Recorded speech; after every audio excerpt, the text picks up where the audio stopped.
Un susurro en plena noche salvó a un multimillonario de un destino que nunca vio venir.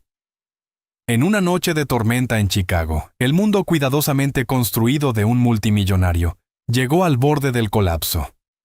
Detrás de la caoba pulida y el vidrio de su oficina en el ático, una velada ordinaria se convirtió en una batalla silenciosa por la supervivencia. Y en ese momento no fueron el dinero, la influencia ni el poder lo que lo salvó.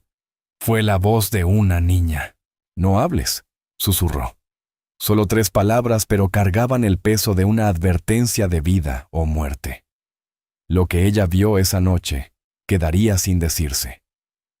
Aún así, puso en marcha una cadena de traiciones, secretos y decisiones que nadie habría podido prever. Esta es la historia de cómo la hija de una empleada doméstica cambió el destino de un hombre que se creía intocable. Antes de comenzar, cuéntanos en los comentarios desde dónde nos estás viendo hoy. Nos encanta ver hasta dónde llegan estas historias. Y asegúrate de suscribirte para no perderte el video especial de mañana. Ahora volvamos al relato. Disfrútalo. El susurro de la niña cortó el silencio como un fragmento de vidrio. Elias Vance era un hombre que dominaba las salas de juntas. Sin embargo, era esa niña quien ahora tenía todo el poder en la habitación.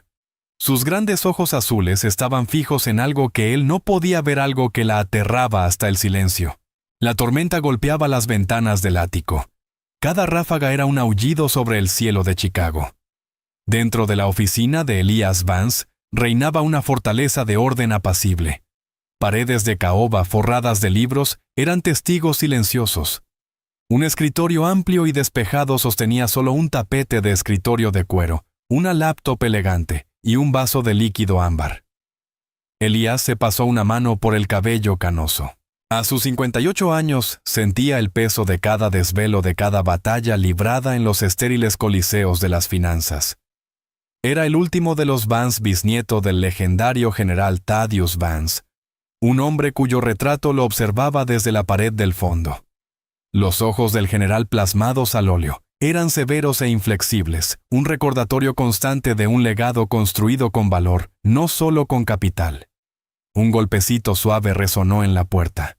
«Adelante», llamó Elias con voz cansada. La puerta se abrió y apareció Helen, su ama de llaves desde hacía 5 años.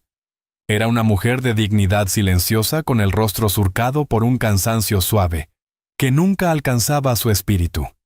A su lado de la mano estaba su hija Clara, de 12 años, con un cabello rubio que caía como una cortina de seda alrededor de su pequeño rostro. Parecía totalmente fuera de lugar en ese mundo de acero y vidrio. Abrazaba un osito de peluche gastado cuyos ojos de botón parecían inspeccionar la habitación con una admiración semejante. «Siento molestarle, señor Vance», dijo Helen en voz baja. Clara quería desearle buenas noches. Ya nos íbamos. Elias esbozó una rara sonrisa. Sentía debilidad por la niña. Nunca pedía nada, nunca armaba alboroto. Simplemente se sentaba en la cocina a dibujar en su cuaderno mientras su madre trabajaba. Una pequeña isla de inocencia en su vasto hogar vacío. «No es molestia, Helen». «Buenas noches, Clara». La niña no respondió. Dio un paso vacilante hacia la habitación y su mirada lo sobrepasó.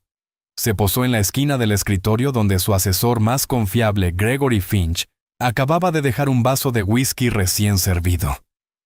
Gregory llevaba 20 años con él, un hombre cuya lealtad Elias jamás había cuestionado. «Su trago de la noche, Elias», dijo Gregory con su voz tan suave como siempre. Iba impecablemente vestido, con una sonrisa practicada y fácil. «Día duro, se lo merece». Elias extendió la mano hacia el vaso, con la mente ya derivando a los informes trimestrales que aún debía revisar, pero se detuvo. Clara había dado otro paso con los nudillos blancos de tanto apretar la mano de su madre. Sus ojos azules estaban muy abiertos, clavados en Gregory. No lo miraba con la timidez propia de una niña. Era miedo, miedo puro, sin diluir.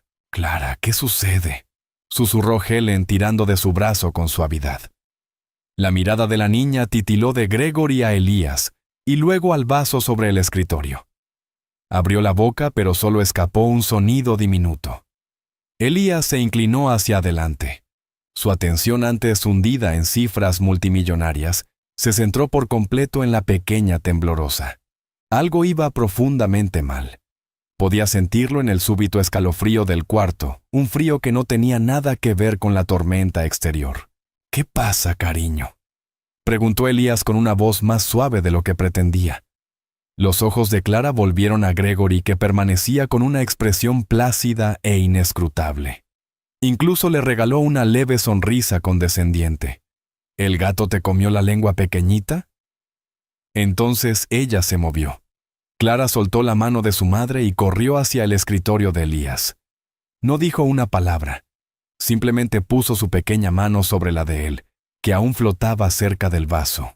Lo miró hacia arriba con una súplica desesperada en el rostro. Luego susurró apenas audible por encima del tamborileo de la lluvia: «No hables». Elías se quedó helado. Era el mismo tono que su bisabuelo había descrito en sus diarios, la urgencia callada de un soldado en el campo de batalla al presentir una trampa. «No hables. No reacciones. El enemigo está observando». Para un hombre que había construido su imperio sobre la lógica y los datos, tomó una decisión basándose únicamente en la mirada aterrada de una niña. Retiró lentamente la mano. Miró el whisky y luego a Gregory. La sonrisa de Gregory no había vacilado, pero ahora Elías veía una rigidez alrededor de sus ojos, un destello de algo frío y vigilante. «¿Sabes?», dijo Elías forzando un tono casual. «Creo que ya he tenido suficiente por esta noche. Mi médico me ha estado advirtiendo». Se levantó dándole la espalda al escritorio a la bebida. «Helen, gracias por tu arduo trabajo. Maneja con cuidado en esta tormenta». Sintió la mirada de Gregory en su espalda pesada e inquisitiva. Helen, confundida pero obediente, recogió rápidamente a Clara. «Por supuesto, señor Vance». «Vamos, Clara». Clara no se movió hasta que su madre la tomó suavemente de la mano. Al llegar a la puerta, la niña miró hacia atrás una última vez. Sus ojos se encontraron con los de Elías, y en ellos, él vio la confirmación de un peligro que aún no comprendía. Acababa de ser salvado. Salvado por una niña de 12 años que había visto algo tan terrible que le había robado la voz. En ese momento, la fortuna de miles de millones, el legado imponente, todo se sintió frágil. Su vida había pendido de un hilo, y quien inclinó la balanza fue la hija de la empleada. Después de que Helen y Clara se marcharon, un espeso silencio se asentó en la oficina. Gregory finalmente lo rompió. «Una niña extraña», comentó con la voz cuidadosamente neutral.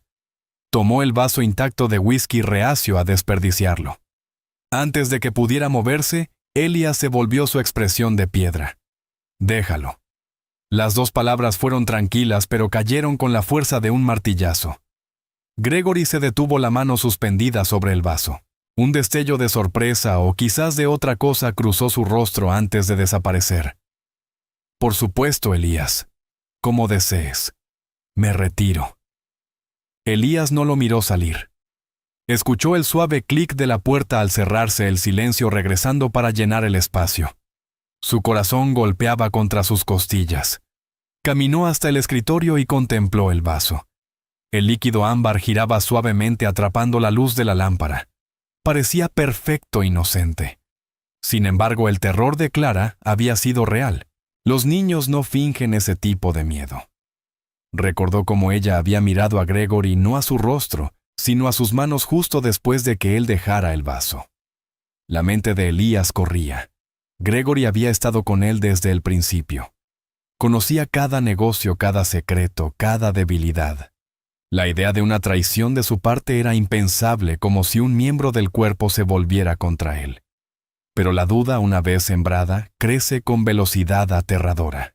Elías levantó con cuidado el vaso usando un pañuelo de su bolsillo. Caminó hasta una gran maceta de ficus junto a la ventana. Sin un momento de vacilación, vertió todo el contenido del vaso en la tierra. Se sintió tonto, como un hombre que ve fantasmas en las sombras. Pero prefería ser un tonto a estar muerto. Confiaba en la sangre del general que corría por sus venas, y esa sangre le gritaba que acababa de esquivar una bala. Se quedó allí mucho tiempo, observando la lluvia dibujar caminos en el cristal. Pensó en Clara, una niña con un osito de peluche gastado, que había mostrado más valentía que la mitad de los hombres de su junta. No había gritado ni señalado. Había sido astuta. Había entendido en un nivel primitivo que una acusación directa habría sido un desastre. Así que usó la única arma que tenía, un susurro. No hables. Una profunda sensación de deuda lo invadió. Era un sentimiento al que no estaba acostumbrado. La gente siempre quería algo de él, su dinero, su influencia, su tiempo. Clara no quería nada. Había actuado por puro instinto desinteresado. A la mañana siguiente, la planta de ficus estaba muriendo. Sus hojas, antes de un verde vibrante, se habían rizado y vuelto marrones como si se hubieran quemado desde adentro. Elías la observó, un frío pavor calando en sus huesos. La prueba era innegable. El whisky había estado envenenado. El pensamiento era tan abrumador que casi le hizo doblar las rodillas. Gregory, su amigo, su confidente durante 20 años. ¿Por qué su primer instinto fue llamar a seguridad, hacer arrestar a Gregory y desatar toda la fuerza de su poder? Pero se detuvo. No era un simple problema de negocios. Era una traición profundamente personal. Un movimiento torpe podría ser desastroso. Gregory era inteligente. Habría cubierto sus huellas. Una acusación abierta sin pruebas irrefutables sería descartada como la paranoia de un magnate envejecido. Gregory podría hacerse pasar por víctima, poner a la junta en su contra. No, esto requería una estrategia diferente. Una estrategia que el general habría apreciado: observación, paciencia y la recolección silenciosa de fuerza. Primero debía ocuparse de la niña. Encontró a Helen en la cocina principal puliendo plata con movimientos metódicos. Clara estaba en la pequeña mesa de madera en la esquina, su cuaderno de dibujo abierto, pero el lápiz inmóvil. Solo miraba la página con una expresión distante. Se veía más pequeña ese día, más frágil. La valentía de la noche anterior había pasado factura. Elías se acercó en silencio. Helen, Clara. Helen se puso de pie de inmediato, secándose las manos en el delantal. «Señor Vance, ¿está todo bien?», preguntó Helen con los ojos llenos de la preocupación de una madre. Sabía que algo había pasado, aunque no supiera qué. «Todo está bien», mintió Elías con suavidad. Gracias a su hija, miró a Clara. «Fuiste muy valiente anoche». Clara levantó la vista, sus ojos aún con una sombra de miedo. Asintió levemente con inseguridad. «Me gustaría recompensarte», continuó él sacando su chequera.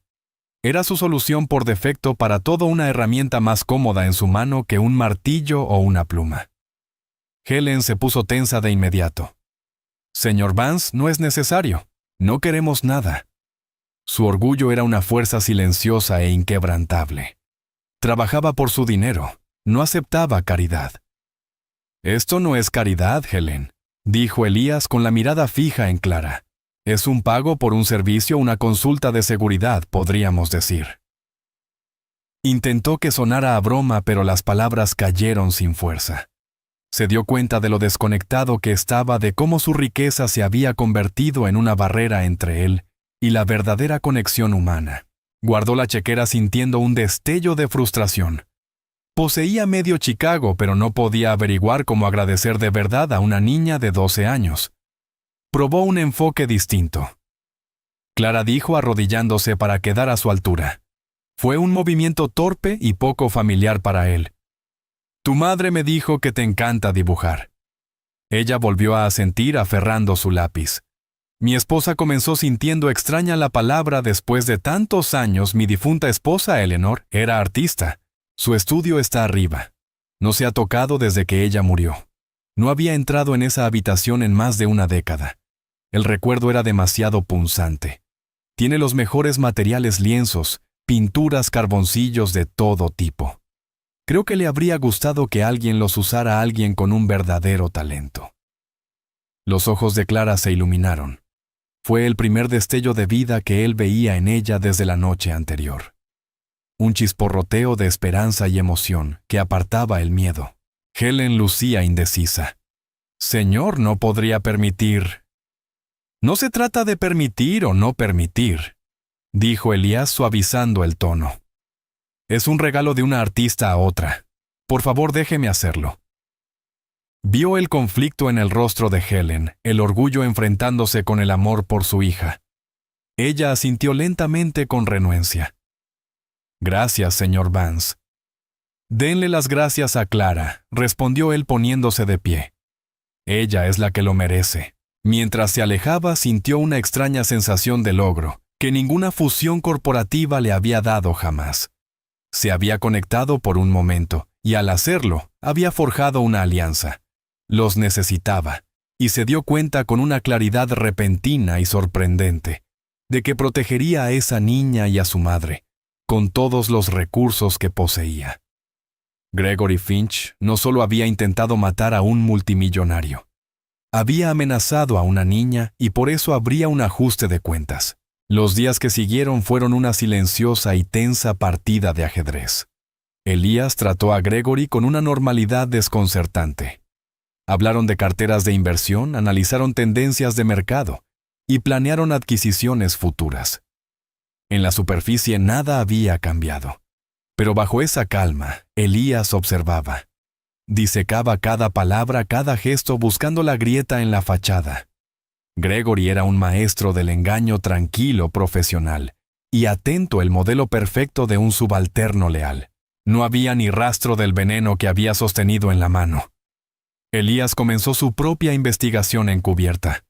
Contrató a una empresa de seguridad privada tan discreta que eran prácticamente fantasmas para indagar en la vida de Gregory.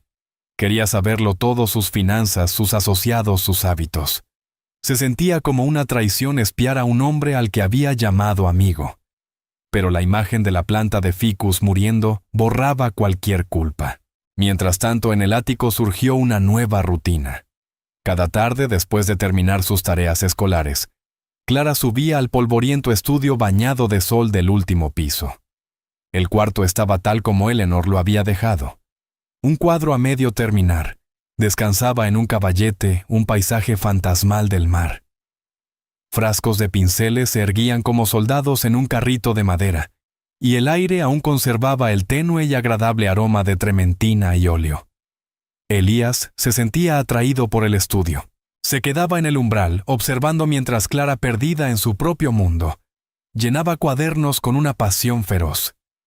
Dibujaba el horizonte de la ciudad desde la ventana, los pájaros que aterrizaban en el balcón, el rostro gastado de su osito de peluche. Sus dibujos estaban llenos de vida y de un detalle muy por encima de su edad.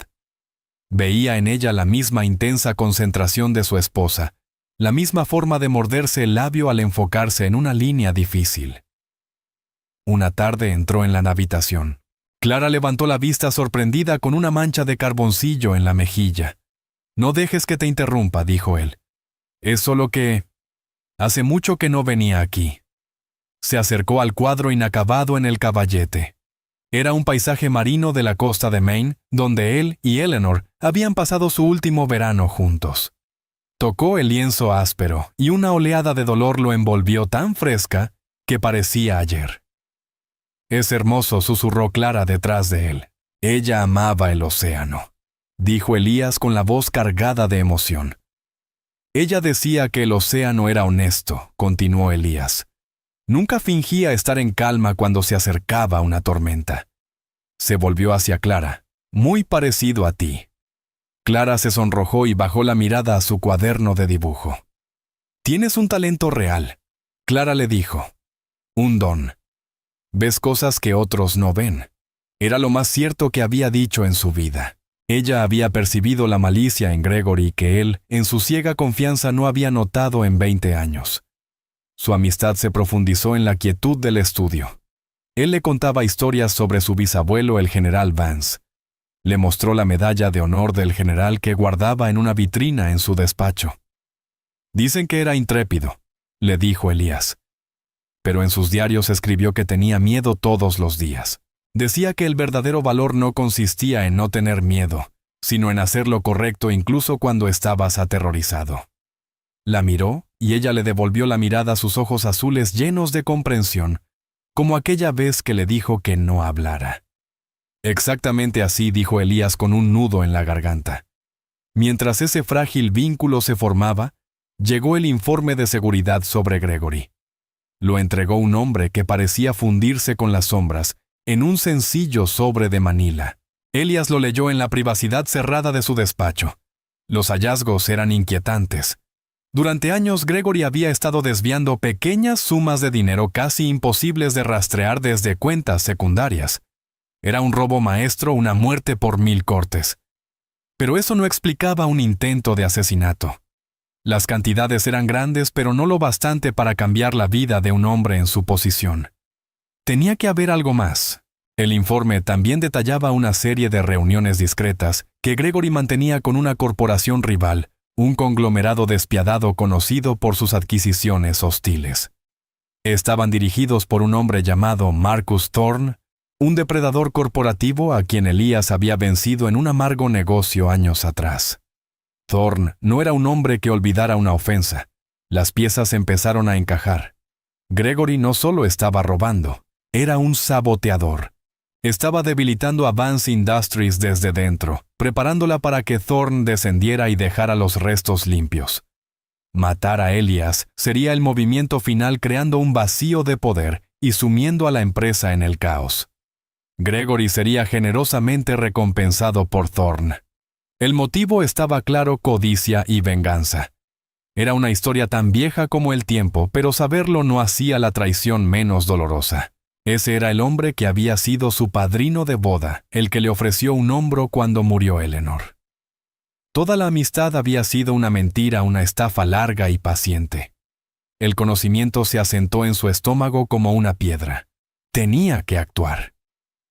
Pero como Thorne era poderoso y Gregory estaba profundamente incrustado en su vida, una confrontación directa seguía siendo demasiado arriesgada. Necesitaba ventaja, una prueba más, algo tan condenatorio que no pudieran escapar.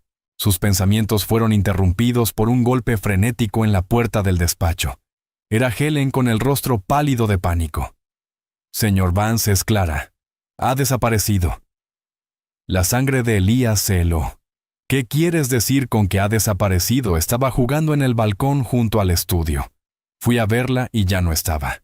La puerta de la escalera de servicio está abierta». Un frío miedo primitivo se apoderó de Elías, peor que cualquier cosa que hubiera sentido la noche del envenenamiento. Gregory. Tenía que ser Gregory. Había visto la creciente cercanía de Elías con la niña. Debió verla como un cabo suelto, la única testigo. Elías salió disparado del cuarto gritando por teléfono a su jefe de seguridad personal. Corrió hacia la escalera de servicio, su mente un torbellino de terror. Había permitido que esto ocurriera. Se había concentrado tanto en el negocio, en el juego de espionaje corporativo, que olvidó lo que realmente estaba en juego. Había prometido protegerla y había fallado. El peso de ese fracaso era más pesado que toda su fortuna. La escalera de servicio era fría y débilmente iluminada, una columna de concreto que atravesaba el corazón del rascacielos. El aire estaba inmóvil, amplificando el golpeteo frenético de sus zapatos mientras descendía. Gritaba el nombre de Clara, el sonido tragado por el eco del vacío. 2 de sus hombres de seguridad lo seguían con rostros sombríos y movimientos rápidos y profesionales. «Revisen cada piso», ordenó Elías con la voz áspera. «Celen el edificio. Nadie entra o sale sin mi autorización. Encuéntrenla». Su mente era un torrente de escenarios catastróficos. Gregory era astuto. No lo habría hecho él mismo. Habría contratado a alguien, un profesional capaz de arrebatar a una niña de un ático seguro y desaparecer en el laberinto de la ciudad. La idea de Clara, pequeña y aterrorizada en manos de un desconocido, le provocaba náuseas. Llegó al vestíbulo de la planta baja, una zona de servicio de concreto pulido y ascensores de acero. Estaba vacío. El guardia de seguridad, que debía estar en el escritorio, estaba desplomado sobre su consola, una mancha oscura, extendiéndose por la espalda de su camisa. «Está inconsciente», dijo uno de los agentes revisando el pulso del guardia. «Respira superficialmente. Lo han drogado». La fuga había sido limpia, profesional. Elías sintió una oleada de ira impotente. Tenía todo el dinero y el poder del mundo, y no significaba nada. No podía retroceder el tiempo, no podía teletransportarse a su lado. Solo era un hombre viejo y aterrorizado en un vestíbulo vacío. Su teléfono vibró. Era un número desconocido. Contestó la mano temblorosa. Vance. La voz al otro lado estaba distorsionada, metálica y fría. Has estado investigando asuntos que no te incumben. Un viejo sentimental y tonto. Deberías haber tomado el trago. No era Gregory. Era un sicario contratado. ¿Dónde está ella?, exigió Elías con la voz quebrada. Está a salvo por ahora, resolló la voz. Irás a tu oficina. Transferirás el control total de Vance Industries a la sociedad de cartera que estoy por enviarte. Lo harás de inmediato. Si llamas a la policía, si intentas algo astuto, la niña muere. ¿Entiendes? Déjame hablar con ella, suplicó Elías. Eso no es parte del trato. Tienes 1 hora. La línea se cortó. Momentos después, apareció un mensaje de texto con una serie de números de cuenta y registros corporativos. Era una corporación fantasma, una fachada. Pero Elías supo instintivamente que conduciría hasta Marcus Thorne. Era la jugada final. Gregory y Thorne no solo planeaban una adquisición, la estaban ejecutando. Se quedó inmóvil, el teléfono en su mano como un bloque de hielo. Su empresa, el legado de su familia construido durante un siglo. Todo lo que su bisabuelo, su abuelo y su padre habían trabajado. Le pedían que lo firmara todo para salvar la vida de la hija de su ama de llaves. No había elección. No de verdad.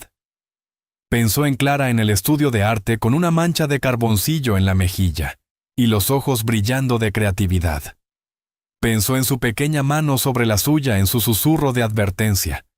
Ella le había salvado la vida sin dudar un instante. ¿Cómo podría él hacer menos por ella? La compañía no era más que acero, vidrio y números en una página. Clara era vida, era esperanza, era el futuro que él no había sabido que le faltaba. Llévenme a mi oficina. Ahora ordenó a su equipo de seguridad, y traigan un equipo médico para este hombre. De regreso al ático, el aire estaba cargado de temor. Helen estaba desplomada en una silla sollozando en silencio. Elías pasó junto a ella, el rostro una máscara de determinación. Fue directo a su escritorio y comenzó el proceso. Era una serie de firmas digitales y autorizaciones codificadas, una ejecución incruenta de un imperio corporativo. Con cada clic sentía que una parte de su pasado se desprendía. El peso de su nombre, la presión del legado Vance, todo parecía desvanecerse, reemplazado por un solo y agudo enfoque. Clara. Estaba a mitad de la transferencia cuando sonó su línea privada.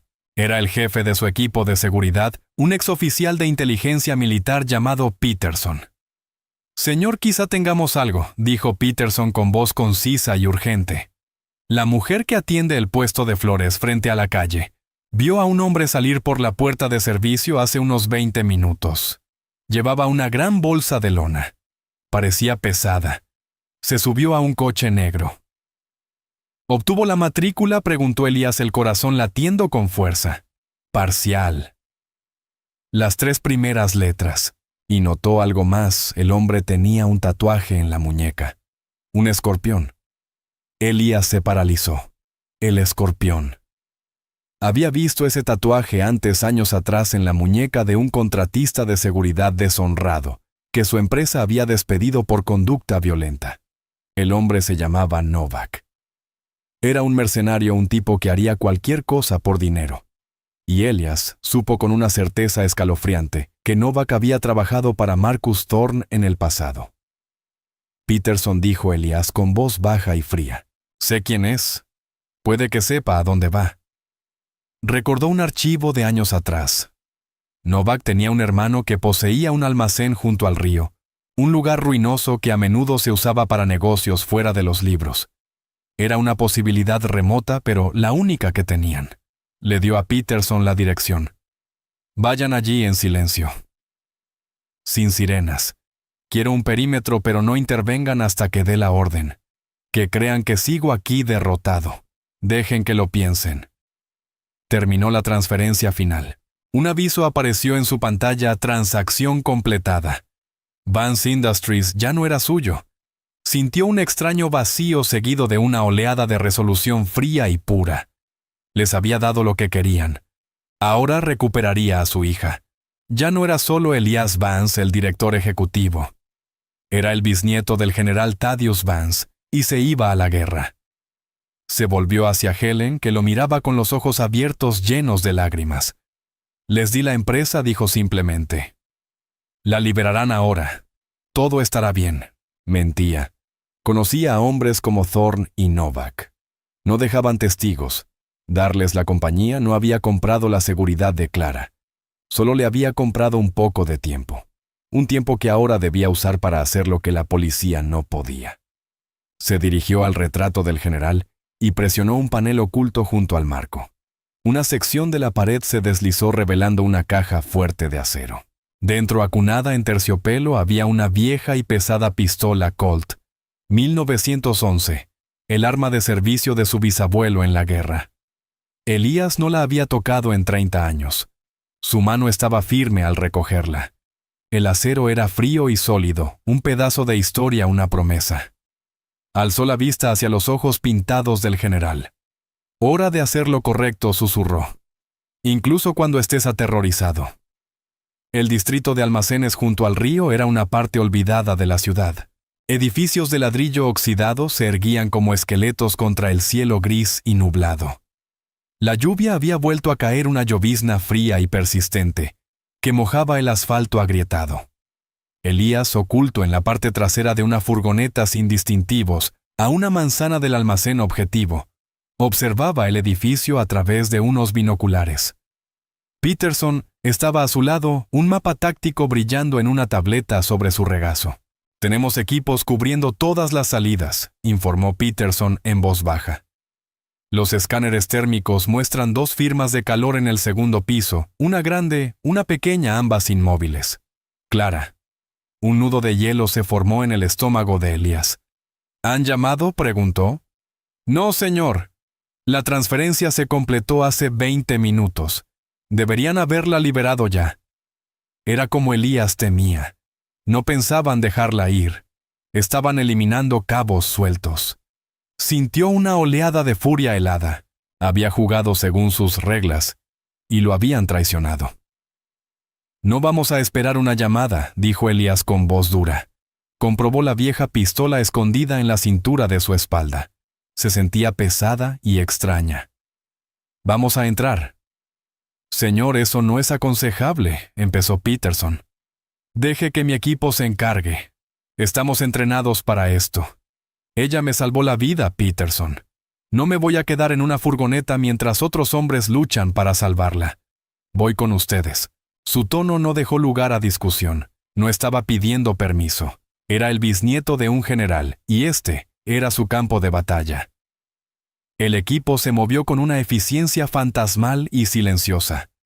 Forzaron una puerta lateral y se deslizaron al cavernoso piso inferior del almacén. Era un laberinto de cajas polvorientas y maquinaria abandonada. Los únicos sonidos eran el goteo del agua desde el techo con goteras y el susurro de sus propios movimientos. Ascendieron por una escalera de metal oxidado, las armas en alto. Al llegar al rellano del segundo piso, oyeron voces. Una era el áspero y metálico susurro de la llamada telefónica Novak. La otra era suave y familiar, cargada de arrogancia. Gregory Finch. «La transferencia está completa», decía Gregory. «Thorne tiene la compañía. Se acabó». «No del todo», respondió la voz de Novak. «¿Y la niña? ¿Es una testigo?» Elías asomó la cabeza por la esquina. Ahora podía verlos. Estaban en una pequeña oficina improvisada. Gregory paseaba con una energía nerviosa. Novak, un hombre corpulento con la cabeza rapada y el tatuaje de escorpión marcado en la piel, estaba de espaldas a una pequeña puerta cerrada. Clara estaba detrás de esa puerta.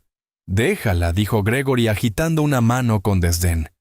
«Es solo una niña, la hija de una criada. ¿Quién va a creerle? La dejamos en algún lugar de la ciudad. Estará demasiado asustada para decir nada». Gregory, a pesar de toda su traición, aún tenía una línea que no estaba dispuesto a cruzar. Era un ladrón y un traidor, pero no un asesino de niños. Novak soltó una risa áspera y fea. Así no opera Thorn. Él no deja cabos sueltos. Me paga para ser minucioso. Empezó a girar hacia la puerta donde retenían a Clara. Fue entonces cuando Elías se movió. Salió de detrás de la esquina. Hasta ahí Novak. Ambos hombres se giraron los ojos abiertos de sorpresa. Novak reaccionó al instante su mano buscando el arma en su cadera. Pero Elías fue más rápido. Ya tenía el viejo Colt del general en la mano apuntando directo al pecho de Novak. «Elias», exclamó Gregory con el rostro perdiendo todo color. «¿Cómo subestimaste a la hija de la criada Gregory?», dijo Elías con voz firme sin traicionar el miedo que le recorría el cuerpo. «Y también me subestimaste a mí». El equipo de Peterson irrumpió en la sala desde todos los ángulos, sus armas apuntando a Novak.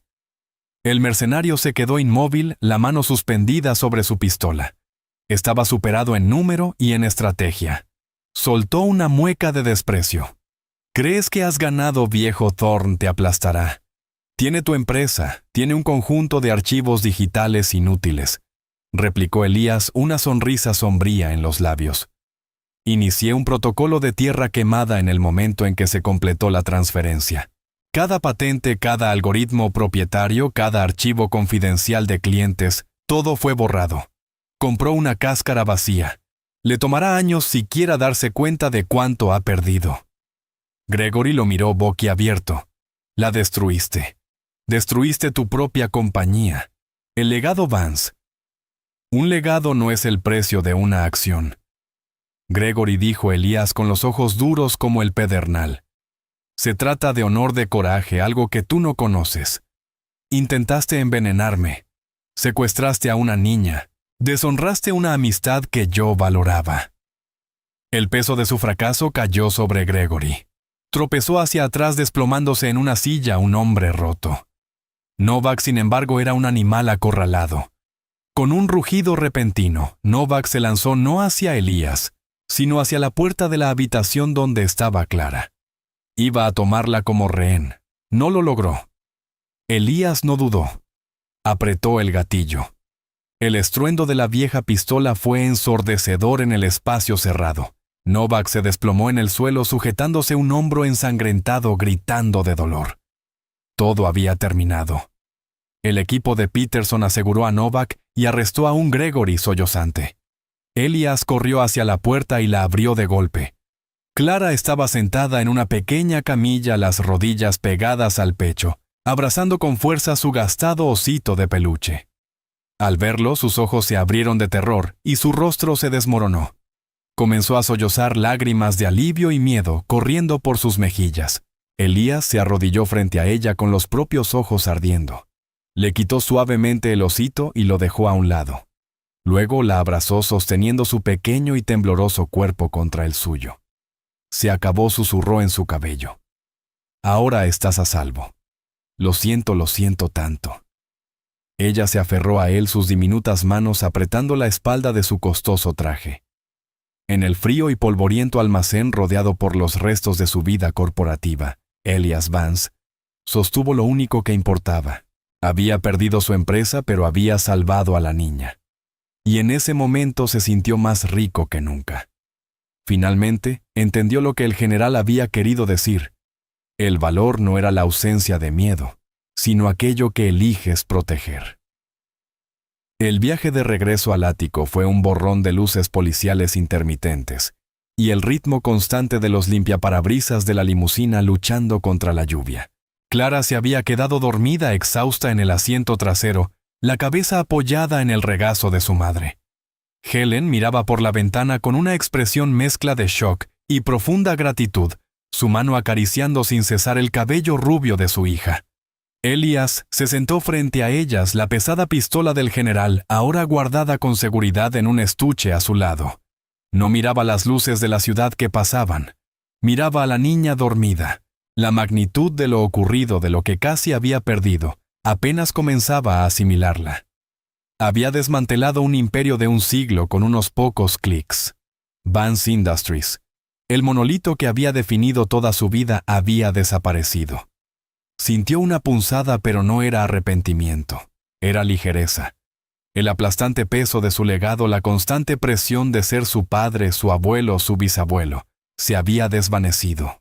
Solo quedaba el instinto tranquilo y feroz de proteger a las dos personas que lo acompañaban en el coche.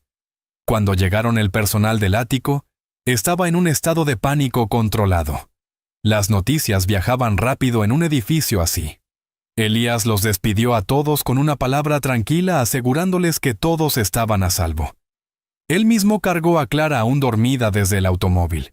Su pequeño peso era un consuelo en sus brazos. No la llevó a los modestos aposentos del personal de su madre, sino a una de las grandes suites para invitados, una habitación con una cama amplia y suave, y una ventana que dominaba toda la ciudad. Helen lo siguió con los ojos muy abiertos. «Señor, esto es demasiado». «Nada es demasiado», dijo Elías con una voz que no admitía protesta. «Este es su hogar ahora de las dos». Depositó a Clara suavemente en la cama y le colocó un grueso edredón encima. Durante un largo momento simplemente se quedó allí observando el suave subir y bajar de su pecho. Era un hombre que había comandado salas de juntas con mano de hierro, que había movido mercados con una sola llamada, pero nunca había sentido un propósito tan profundo como en ese instante. Finalmente se volvió hacia Helen. La compostura de la mujer que se había mantenido firme durante toda la terrible experiencia comenzaba a desmoronarse. Sus hombros temblaban con sollozos reprimidos. Él iba a matarla, susurró con la voz entrecortada. Ese hombre iba a matar a mi bebé. Elías le puso una mano suave en el brazo. Pero no lo hizo y nunca lo hará. Tengo la mejor seguridad del país. Nadie volverá a hacerles daño ni a ella ni a ti. Lo juro por el nombre de mi familia. El uso de esa frase antes una declaración de poder corporativo ahora se sentía diferente. Era un juramento personal, una promesa sagrada. Los días siguientes fueron un torbellino de actividad legal. Elías fue interrogado por detectives mientras sus abogados trabajaban sin descanso. Gregory Finch, despojado de sus trajes a medida y de su segura sonrisa, confesó todo. Detalló la conspiración completa cómo Marcus Thorne se había aprovechado de sus deudas de juego y de su resentimiento por vivir a la sombra de Elías, convirtiéndolo en un espía corporativo. El veneno había sido idea de Thorne, una manera de lograr una toma de control rápida y absoluta. Novak el matón, a sueldo. Fue menos cooperativo, pero las pruebas en su contra eran abrumadoras. El mundo de los negocios estaba en conmoción.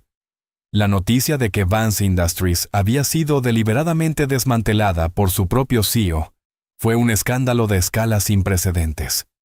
Las acciones, ahora sin valor, fueron retiradas de la bolsa.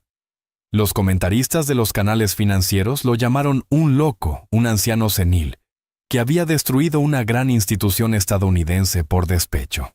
La junta directiva, los hombres a los que Elías una vez había comandado, intentaron que lo declararan mentalmente incompetente.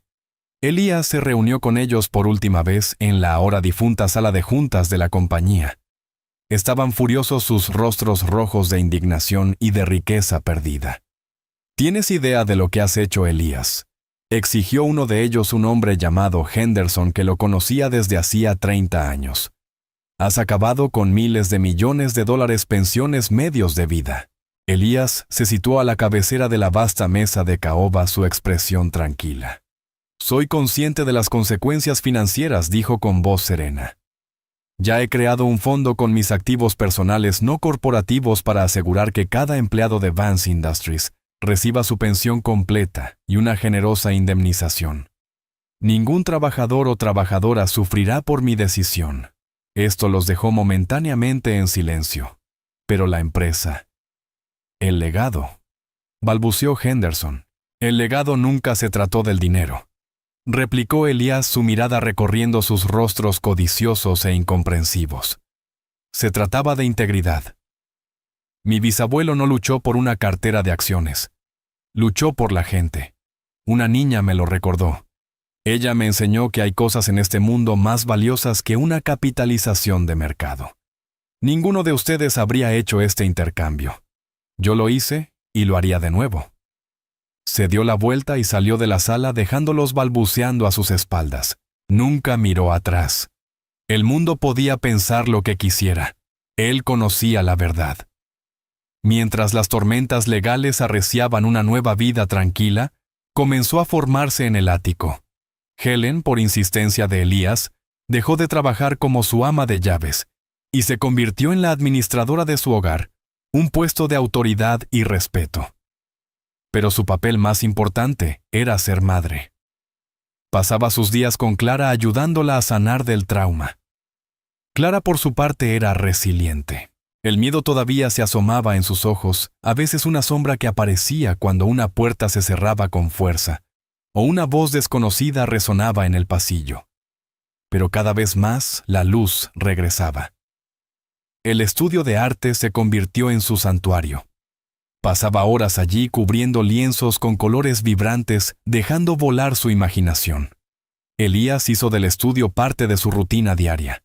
Le llevaba bocadillos o simplemente se sentaba en el viejo sillón del rincón a leer, mientras ella trabajaba. Conoció sus sueños. Ella quería ser artista, viajar por el mundo y pintar el mar. Igual que Suelenor vio tanto de su difunta esposa en la pasión y el espíritu de la niña. Era un eco doloroso y hermoso de un amor que creyó perdido para siempre. Una tarde la encontró mirando el paisaje marino inacabado en el caballete de Eleanor. «Me pone triste», dijo Clara en voz baja, «que no pudiera terminarlo». «A mí también», admitió Elías con voz suave. Se acercó a ella. «Nunca supe qué hacer con él. Se sentía mal moverlo, mal terminarlo». Clara lo miró, sus ojos azules llenos de una sabiduría que parecía ir mucho más allá de sus años. «Quizás no se trata de terminar su pintura», dijo. «Quizás se trata de comenzar la tuya». Sus palabras lo golpearon con la fuerza de una revelación. Había pasado toda su vida adulta como un guardián de un legado, un administrador del pasado. Nunca había considerado comenzar el suyo propio. Había estado tan ocupado protegiendo lo que sus antepasados habían construido, que nunca había edificado nada verdaderamente suyo. Miró a Clara, sus dedos manchados de pintura y su rostro abierto y sincero. Se dio cuenta de que ese era su nuevo comienzo. Su legado no sería una corporación. Sería esta niña. Sería darle la vida que merecía, las oportunidades que él podía brindarle, la seguridad que necesitaba para dejar brillar su luz. «Tienes razón, Clara», dijo, una sonrisa genuina extendiéndose por su rostro. «Es hora de empezar algo nuevo». Comenzó de a poco. Fundó una organización con el nombre de su esposa, la Fundación Eleanor Vance, dedicada a financiar la educación artística para niños desfavorecidos en todo el país. Puso a Helen en la junta directiva para su asombro. Él mismo tomó un interés personal revisando solicitudes de becas, visitando centros comunitarios y viendo el impacto directo de su nueva misión. Encontró en ello una satisfacción que ninguna adquisición corporativa le había proporcionado jamás. También comenzó a enseñarle a Clara sobre su propia herencia. Supo que Helen provenía de un pequeño pueblo del Medio Oeste, de una familia de agricultores. El abuelo de Clara, al igual que el general Vance, había sido un héroe de guerra en sí mismo, un soldado condecorado en Vietnam. Había ganado una estrella de plata por valentía, un hecho que Helen nunca había pensado mencionar. Elías hizo enmarcar el historial de servicio del hombre y lo colgó en su estudio justo al lado del retrato del general. Quería que Clara supiera que el coraje y el honor no eran patrimonio exclusivo de los ricos y poderosos, sino que se encontraban en las buenas personas de todos los ámbitos de la vida. A medida que los meses se convirtieron en un año, el ático antes, un monumento estéril a la riqueza, se transformó en un hogar. La risa resonaba en los pasillos. El olor de las pinturas al óleo se mezclaba con el aroma de la repostería de Helen. Las obras de arte alegres y luminosas de Clara comenzaron a reemplazar las piezas sombrías y costosas que antes adornaban las paredes. Elías se descubrió cambiando. La dura coraza cínica que había construido durante décadas empezó a agrietarse. Aprendió a reír de nuevo. Aprendió a escuchar. Aprendió que una comida compartida en la cocina valía más que 1000 cenas formales. Ya no era solo el señor Vance el multimillonario. Era Elías. y por primera vez en muchísimo tiempo era feliz. Una fresca tarde de otoño llevó a Clara y a Helen a una gala de la Fundación Eleanor Vance. Era la primera vez que volvía al mundo de la élite de la ciudad desde la caída de su empresa. Sabía que la gente murmuraría que lo mirarían. No le importaba. Se paró en el escenario no con un smoking, sino con un simple traje oscuro. Clara, con un vestido azul que combinaba con sus ojos, estaba a su lado tomándole la mano. Helen observaba desde la primera fila su rostro resplandeciente de orgullo. Cuando habló, su voz no fue la orden resonante de un CEO, sino el tono tranquilo y sincero de un hombre que había descubierto lo que realmente importaba. Hace un año comenzó recorriendo con la mirada a la multitud, perdí una gran fortuna. Al menos eso es lo que el mundo les dirá. Pero el mundo se equivoca. Hace un año fui salvado no de la ruina financiera, sino de una pobreza de espíritu. Fui salvado por el coraje de una niña que me recordó que el mayor legado que puedes dejar no es lo que construyes, sino a quien proteges, a quien amas. Miró a Clara y ella le sonrió apretando su mano. Mi bisabuelo fue un héroe, continuó. Pero los héroes no solo se encuentran en los campos de batalla o en las salas de juntas, se hallan en los momentos tranquilos de valentía, en un susurro de advertencia, en el amor desinteresado de una madre. Esta noche no estoy aquí como el último de la línea Vance, sino como el primero de una familia forjada no por la sangre, sino por la elección. Terminó su discurso, y tras un respetuoso silencio, un aplauso atronador llenó el gran salón. Había abandonado un mundo que adoraba la riqueza y el poder, y al hacerlo, había encontrado algo infinitamente más valioso. Había encontrado un hogar. Había encontrado una familia. Había encontrado su verdadero legado en los ojos brillantes y esperanzados de la hija de una criada. Los años que siguieron a la gala no fueron un simple final de cuento de hadas, sino un proceso lento y deliberado de construir algo nuevo a partir de las ruinas de lo viejo. El mundo en su mayoría siguió adelante. Marcus Thorne, enfrentando la ruina financiera y una montaña de pruebas de la confesión de Gregory, fue finalmente acusado de numerosos cargos. Su imperio corporativo se desmoronó bajo el escrutinio legal. Gregory Finch recibió una larga condena de prisión. Una nota al pie deshonrada en una historia que había sacudido al mundo financiero. Elias Vance, antes un titán de la industria, se convirtió en una advertencia susurrada en clubes exclusivos. El brillante CEO, que había perdido la cordura. Elías, sin embargo, nunca se sintió más cuerdo. Su vida, antes dictada por el implacable tic-tac del reloj del mercado de valores, encontró su ritmo en momentos más tranquilos y significativos. Las mañanas eran para largas caminatas junto al lago con Helen, conversando sobre planes para la fundación o simplemente disfrutando del aire fresco de Chicago. Las tardes estaban reservadas para Clara. El estudio de arte siguió siendo su santuario compartido. Elías, fiel al consejo de Clara, había empezado a pintar. Era, según su propia admisión, un artista terrible. Sus manos tan diestras para firmar contratos multimillonarios eran torpes con un pincel. Sus paisajes eran manchones, sus bodegones desprolijos. Pero Clara era una maestra infinitamente paciente y alentadora. «Estás pensando demasiado», Elías le decía mientras su propio lienzo ya estaba vivo de color y forma. A los 15 años, ella poseía un talento casi sobrenatural. Su obra mostraba una madurez y una profundidad que asombraban a los tutores privados que Elías había contratado para ella. «Tienes que sentirlo. Solo deja que el color haga lo que quiera». Él lo intentaba luchando por soltar el rígido control que lo había definido durante 6 décadas.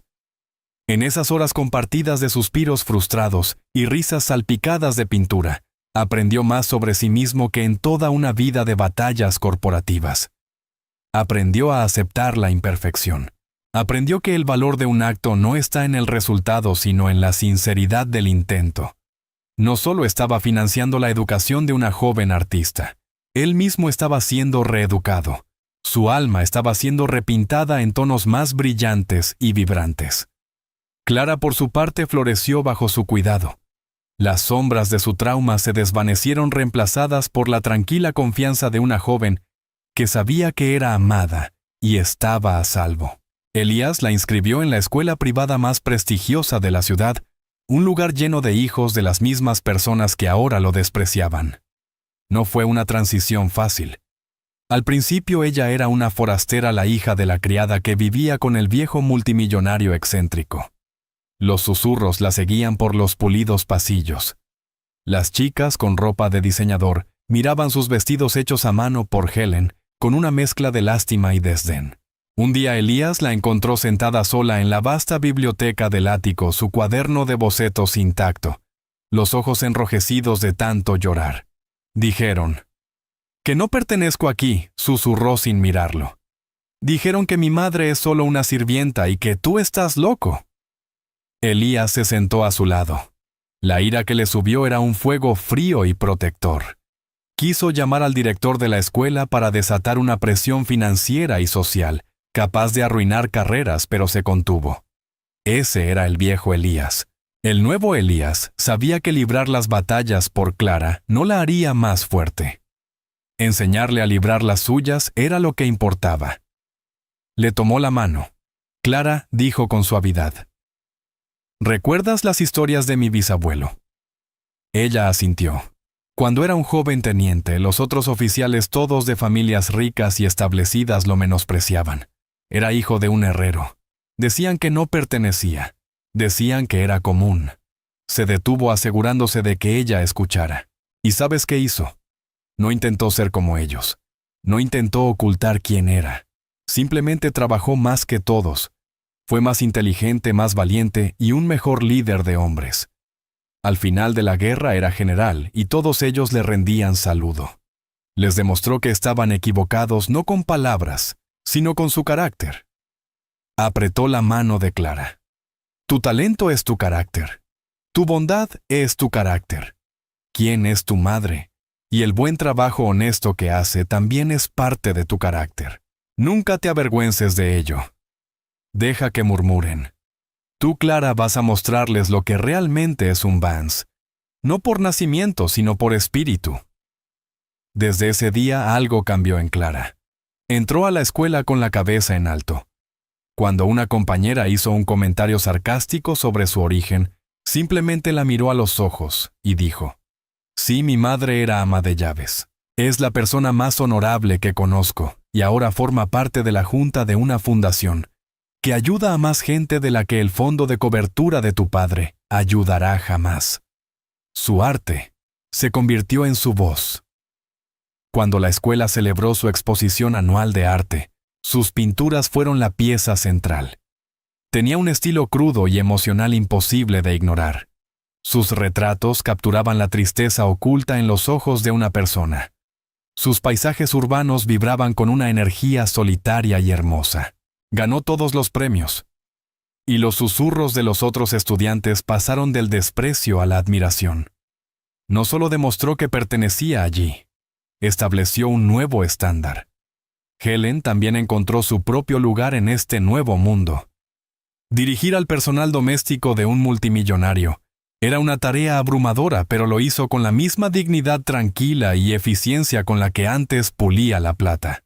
Se ganó el respeto no mediante la intimidación, sino con justicia y una profunda comprensión intuitiva de las personas. Su trabajo en la junta de la fundación fue aún más transformador. Al principio estaba intimidada una mujer sin título universitario, sentada en una sala llena de abogados y asesores financieros. Rara vez hablaba, escuchaba atentamente aprendiendo el nuevo y extraño lenguaje de las dotaciones y las propuestas de subvención. Elías nunca la presionó. Simplemente se aseguró de que tuviera toda la información, que sus opiniones fueran solicitadas, que se la tratara como a una igual. Su momento decisivo llegó durante un debate sobre la financiación de un programa artístico controvertido, en un barrio difícil. Los otros miembros de la junta dudaban, citando riesgos y bajo potencial de retorno de inversión. Helen finalmente habló, su voz tranquila pero firme. «Están hablando de estos niños como si fueran una acción que analizar», dijo con la mirada firme. «Yo crecí en un lugar así. El arte no era un lujo. Era un salvavidas. Era lo único que daban a algunos niños. Una razón para tener esperanza. Una forma de imaginar una vida más allá de la que estaban atrapados. El verdadero retorno de la inversión es un niño que decide tomar un pincel en lugar de un arma. ¿Cómo pueden ponerle precio a eso? Su simple y poderosa honestidad cortó todo el lenguaje técnico. El programa fue financiado por unanimidad. Desde entonces, Helen se convirtió en la brújula moral de la fundación, la voz que les recordaba a todos su verdadero propósito. Con el paso de los años, los tres Elias, Helen y Clara se convirtieron en una verdadera familia. Celebraron juntos cumpleaños y fiestas creando nuevas tradiciones. Se apoyaron mutuamente en la enfermedad y en la tristeza. La salud de Elias comenzó a declinar con la edad. Sus pasos se hicieron más lentos, pero su espíritu permaneció brillante, alimentado por el amor que lo rodeaba. Ya no era el rey solitario en su torre de cristal, sino un patriarca, un abuelo, un mentor. Cuando Clara cumplió 18 años, tuvo su primera exposición profesional en una galería. El mundo del arte estaba entusiasmado. Los críticos la aclamaron como la pintora joven más emocionante de su generación. La galería estaba llena la noche de la inauguración. Elías, apoyado en un elegante bastón de madera, un regalo de Clara, estaba al lado de Helen entre la multitud con el corazón hinchado de un orgullo tan inmenso que casi dolía. Observaba cómo Clara, ahora una joven hermosa y segura, se movía por la sala hablando de su obra con una gracia natural. Ella era todo lo que él y Eleanor alguna vez habían soñado que un hijo suyo podría ser. Talentosa, inteligente, y por encima de todo bondadosa. Una de las últimas pinturas de la exposición era un tríptico 3 lienzos uno al lado del otro. El primero era un remolino oscuro y caótico de grises y negros que capturaba el terror de una niña en un almacén. El segundo era un retrato de un anciano, su rostro marcado por la preocupación y la pérdida, pero con un destello de feroz determinación en los ojos. El tercero y más grande era una explosión de color brillante y esperanzador, un estudio bañado por el sol, una joven pintando, y el mismo anciano sentado en una silla observándola con una sonrisa suave y amorosa. El título de la obra era simple: Mi familia. Más tarde esa noche, después de que la multitud se hubiera ido, los tres se quedaron solos en la tranquila galería. «¿Sabes?», dijo Elías con la voz cargada de emoción, mientras miraba las pinturas. «El general ganó muchas medallas. Mi padre construyó rascacielos. Yo gané miles de millones de dólares. Pero esto, Clara, esta obra de arte que has creado desde tu corazón, este es el mayor logro en la historia de la familia Vance». Clara apoyó la cabeza en su hombro.